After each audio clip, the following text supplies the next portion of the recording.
సమాజంలో మార్పు తెచ్చేందుకే విద్యాశాఖను ఛాలెంజ్గా తీసుకున్నారని ఏపీ మంత్రి లోకేష్ తెలిపారు. విద్యా వ్యవస్థలో మార్పు తేవడం ఉపాధ్యాయుల సహకారంతోనే సాధ్యమవుతుందని చెప్పారు.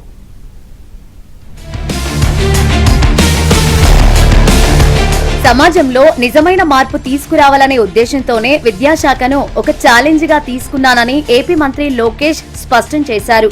కృష్ణా జిల్లా అవనిగడ్డ నియోజకవర్గం కొక్కిలిగడ్డలో పర్యటించిన ఆయన P4 పథకంలో భాగంగా దాతల సహకారంతో 1.4 కోట్లతో నిర్మించిన జెడ్పీ హైస్కూల్ భవనాలను ప్రారంభించారు. గత 2 ఏళ్లలో విద్యా వ్యవస్థలో ఎన్నో సంస్కరణలు తీసుకొచ్చామన్నారు. ఇకపై ఉపాధ్యాయులు 100% ఫలితాలే లక్ష్యంగా పనిచేయాలని మంత్రి లోకేష్ ఆదేశించారు. నేను విద్యాశాఖ మార్చులు అవ్వాలనుకున్నప్పుడు చాలా మంది వద్దన్నారు. టీచర్తో కష్టం అన్నాడు, నేను ఒప్పుకోలేదు. అందుకే తీసుకుందాం ఒక ఛాలెంజ్. ఎందుకంటే సమాజం మారాలి, సమాజంలో ఏ మార్పులైతే మనం ఆశిస్తున్నామో అది సాధించాలంటే విద్య ద్వారానే సాధ్యమవుతుంది. దాంట్లో మీరందరూ కీలకమైన పాత్ర. మీరు పిల్లల్ని విద్యాలుగా తయారు చేసిన బాధ్యత మీ పైన. పర్యటనలో భాగంగా మంత్రి లోకేష్ ప్రభుత్వ పాఠశాల విద్యార్థులతో ముఖాముఖి నిర్వహించి వారితో సరదాగా ముచ్చటించారు. విద్యార్థులంతా బాగా చదివి మంచి ఫలితాలు సాధించాలన్నారు. ఒకవేళ మీరు బాగా చదవకపోతే సీఎం చంద్రబాబు తనకు మార్కులు తగ్గిస్తారు. మీరు అద్భుతంగా చదివితేనే మంత్రిగా తనకు మంచి మార్కులు వస్తాయన్నారు. తన భవిష్యత్తు మీపై ఆధారపడి ఉందని మంత్రి లోకేష్ చమత్కరించారు. నేను పుస్తకాలు ఇస్తున్నాం కదా, యూనిఫామ్ అయి వస్తున్నాయి. ప్రభుత్వం సైడ్ నుంచి కావాల్సిన యూనిఫామ్, బుక్స్, బ్యాగ్స్ అయినా అందజేస్తున్నాం.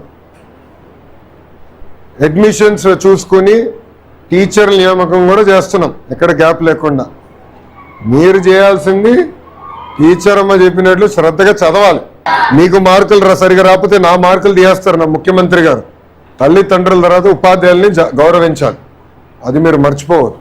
నేను ఈరోజు ఈ స్థాయికి వచ్చానంటే ఉపాధ్యాయులు నన్ను సరిగా కౌన్సిల్ చేశారు, గైడ్ చేశారు, బాగా చదువులు చెప్పారు కనుక నేను ఈరోజు ఈ స్థాయికి వచ్చాను. ప్రభుత్వ పాఠశాలల్లో ఉన్న సమస్యలన్నింటినీ పరిష్కరిస్తున్నామని ఏపీ మంత్రి నారా లోకేష్ తెలిపారు. టీచర్లు పూర్తి స్థాయిలో బోధనపైనే శ్రద్ధ వహించాలని సూచించారు. వచ్చే నెల 16, 17, 18వ తేదీల్లో పేరెంట్ టీచర్ మీటింగ్స్ నిర్వహిస్తామని తెలిపారు. అందరం టీం వర్క్ గా పనిచేసి ఏపీ మోడల్ ఆఫ్ ఎడ్యుకేషన్ సాధిద్దామని లోకేష్ సూచించారు. స్టూడెంట్స్ టెక్స్ట్ బుక్స్ చాలా అట్రాక్టివ్ గా ఉన్నాయి. పిల్లలు కూడా చాలా ఇంట్రెస్టింగ్ గా ఆ బుక్స్ ని కాన్సన్ట్రేషన్ చేస్తూ యాక్టివిటీస్ చేయడానికి కూడా ఈ రెడీనెస్ ప్రోగ్రామ్ ఒప్పించారు. ఆ బుక్ చాలా యూస్ఫుల్ సార్. పిల్లలు కూడా చాలా చాలా ఇంటరాక్ట్ అవ్వడానికి ఇంట్రెస్ట్ తో చేస్తున్నాం. ఇక్కడ రావడం వల్ల, మిమ్మల్ని చూడడం వల్ల వాళ్ళు మేము కూడా చాలా ఎక్సైట్మెంట్ గా ఉన్నాం. ప్లే గ్రౌండ్ ఉంటే కొంచెం బెటర్ గా